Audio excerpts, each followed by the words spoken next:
अस्सलामु अलैकुम वरहमतुल्लाहि वबरकातुहू।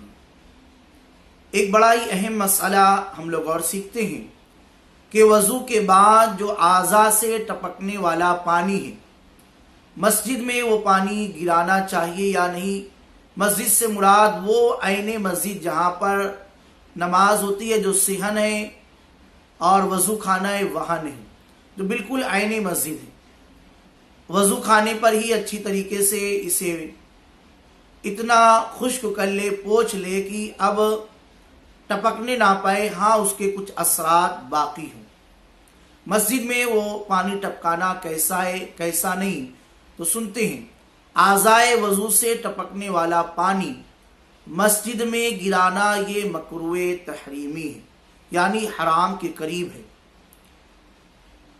रद्दुल मुख्तार में है, वज़ू का पानी तबई लिहाज से नापसंदीदा है, लिहाजा उससे मस्जिद को बचाना ज़रूरी है।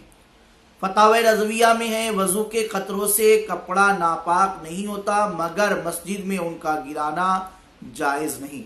लिहाजा वज़ू खाने पर आज़ा को थोड़ा बहुत खुश्क कर लिया जाए ताकि पानी ना टपके।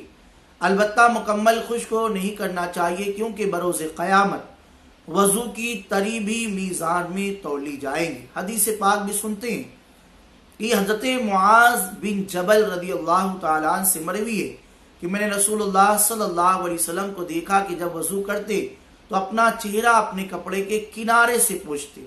इसकी शरह में मुफ्ती अहमद यार खान नईमी अलैहि रहमतुर रिज़वान फरमाते हैं, वज़ू के बाद आज़ाए वज़ू का पोंछना ममनू नहीं, बशर्ते के तकब्बुराना ना हो। हाँ, मुस्तहब ये कि ज़्यादा मुबालगे से ना पोंछे, तरी का कुछ असर बाकी रहने दे।